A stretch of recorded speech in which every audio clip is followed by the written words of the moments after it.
Estos días, además, se ha publicado un artículo en el diario El Mundo sobre el dilema que divide a muchos profesionales sobre cómo enseñar a hablar a un bebé que tenga discapacidad auditiva grave o sordera total. Por eso hoy queremos hablar con una especialista en este asunto, que es Davinia Martín, que ya nos acompaña. ¿Qué tal, señora Martín? Gracias por estar con nosotros esta mañana. Hola, buenos días. Es logopeda y también es técnico de atención a familias de Funcasor. Sí. Y decimos que se dividen los profesionales en muchas ocasiones porque no debe ser nada fácil trasladarle el lenguaje a un niño que nace con una sordera absoluta o con una discapacidad muy grave, ¿verdad? Sí, existe una dicotomía entre que hay muchos profesionales que se decantan solamente por la lengua de signos y hay otros que se decantan porque el bebé o el niño o la niña no conozca la lengua de signos, sino siempre lleva a cabo una lengua oral. Pero la realidad, o por lo que nosotras hemos visto tras años de trabajo, es que lo mejor es que se vaya haciendo una mezcla de las dos cosas, lo que se conoce como el bilingüismo, ¿vale? Claro. Porque la cuestión es cuando un niño nace, es verdad que los más pequeñitos son los que son candidatos a tener esos implantes que les hacen pues tener una posibilidad de oír, a lo mejor un porcentaje, y aprender de alguna manera la lengua oral de una manera diferente a lo mejor a la que la adquieren los otros niños. ¿Cómo se hace en esos casos de discapacidad severa auditiva? Siempre hay que conocer cuál es la realidad de cada bebé, de cada persona sorda, y sabiendo si esas personas son o no buenos candidatos al implante o a llevar audífonos. Entonces, conociendo eso y teniendo un diagnóstico pronto, podremos realizar la terapia lo más rápido posible. Siempre es muy importante llevar a cabo una rehabilitación en atención temprana. Cuanto antes empecemos a rehabilitar, los resultados van a ser mejores. Y cuando tengamos eso claro, pues entonces empezar a trabajar lo que se conoce como la terapia auditivo-verbal, que con ella lo que vamos a enseñarle, en este caso a un niño o una niña que ha sido implantado con un implante coclear, es a ir conociendo los sonidos, a separarle lo que es ruido de los sonidos, a ir introduciéndole los sonidos, los fonemas, para que pueda adquirir lo que conocemos como el habla. Claro, porque hay que tener en cuenta que esos niños a los que se les hace un implante coclear, pues evidentemente no lo hacen desde el momento del nacimiento y ellos se han perdido, por así decirlo, pues todos los estímulos auditivos que sí tienen otros bebés que ya han aprendido a diferenciar el ruido de las palabras de su madre, y ahí hay que ayudarlos a entender la diferencia, porque claro, uno lo trae, las personas que oyen perfecto, pues ya lo disciernen pues por sí mismos de forma natural. Claro, la plasticidad cerebral cuando somos más chiquititos es muchísimo mejor y es más fácil ser operado en los primeros años de vida, porque los resultados siempre van a ser mejores, ¿vale? Entonces es muy importante ese diagnóstico precoz para poder llevarlo a cabo. Claro, pero en cualquier caso habría que pasar un tiempo en el que sí sería conveniente, según los expertos, como es el caso de Davinia Martín, que prefiere que ya se le enseñara a ir conociendo la lengua de signos desde bien pequeñito, como esta bebé que veíamos, porque además la visión sí que la tienen desarrollada desde el principio, y eso les ayuda a ir pues, conociendo y clasificando al mundo. Claro, alrededor de los 6 meses de vida de un niño o de una niña empieza ese deseo de comunicarse, y empezamos antes, todo nos entra antes por la ruta visual, y empezamos antes a imitar que a producir lo que es el habla. Entonces, podemos empezar cuanto antes a enseñarle la lengua de signos, que enseñarle la lengua de signos no impide que luego se le pueda enseñar a hablar, ¿vale?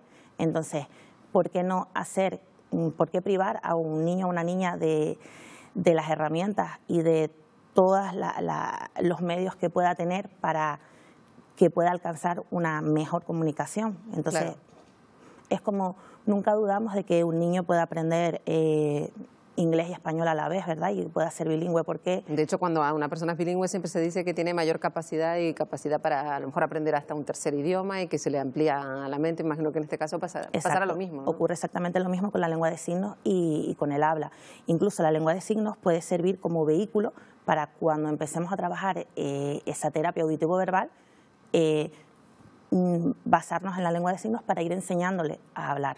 Imagino que de la experiencia que tiene con el día a día, con personas que ya pues, han pasado una infancia con diversos tipos de opciones, que comentan que están más cómodos con la lengua de signos que apoye también su capacidad de hablar, pero la lengua de signos es la que le da la posibilidad de expresar a lo mejor los detalles más complicados o los conceptos más difíciles. Sí, la lengua natural de las personas sordas es la lengua de signos. Aunque sí es cierto que no es lo mismo una persona sorda ahora mismo que una persona sorda hace 10 o hace 20 años.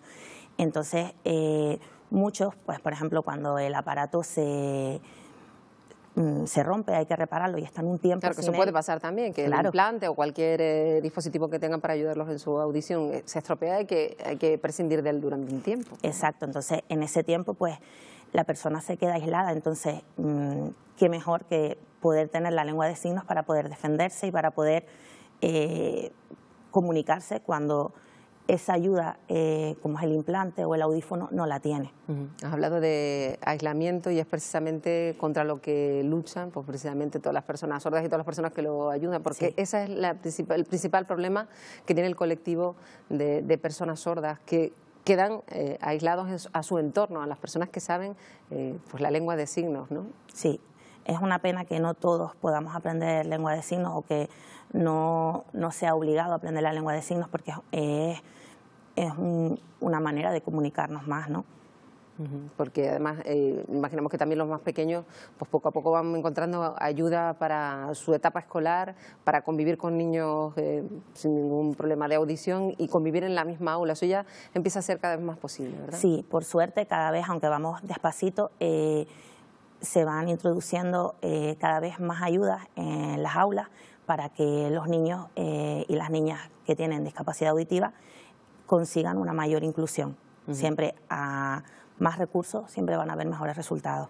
Y todavía cuando a un padre o una madre se le cuenta que su hijo tiene una sordera, ¿cómo reaccionan? ¿Se les informa rápidamente? Porque imagino que también como asesora de familias, eso es un momento complicado, aunque luego con toda la información y con todo cómo ha cambiado, me imagino que cambiarán un poquito la mala impresión que puedan tener en un inicio, ¿no? Sí, existen unos protocolos que se llevan a cabo cuando nace un bebé, e incluso cuando ese bebé no tiene riesgos de sordera, pero comunicarle a una familia oyente que tienen un bebé sordo es complicado. Cuando estás esperando el nacimiento de un niño o de una niña, quieres que todo sea perfecto, entonces es una nueva realidad a la que tienes que enfrentarte.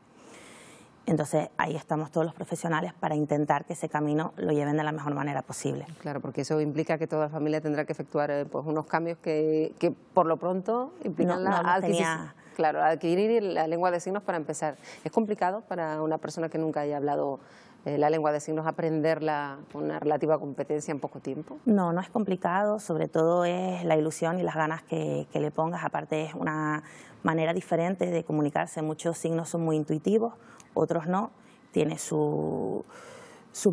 unas reglas igual que tiene el español, el inglés, y no es nada complicado. Por lo tanto, los padres imaginamos que aprenden, imagino que lo que los niños van creciendo, pues esa lengua de signos, porque toda la familia debe pues, manejarla bien para comunicarse. Sí, van aprendiendo juntos lo que es la lengua de signos. Así que imagino que Funcasor es fundamental para las familias y se recomienda que acudan a fundaciones como es el caso de Funcasor, porque supone también un espacio en común de intercambio de conocimientos, de diversas etapas de la edad de los pequeños. Sí, en Funcasor se encuentran con otras familias que viven casos parecidos, casos similares, y entre ellas se pueden apoyar y pues aconsejar y darle ejemplo de lo en qué han acertado o en qué no tanto han ido en el transcurso de la educación del niño o de la niña. Pues nos quedamos con esa idea de que ha mejorado muchísimo también la atención a las personas sordas y cada vez su integración es mayor, aunque debería ser incluso mayor aún. Sí. Davinia Martín, que es técnico de atención a familias de Funcasor y logopeda, gracias por estar con nosotros esta mañana. Muy buenos días. Gracias a ustedes. Buenos días.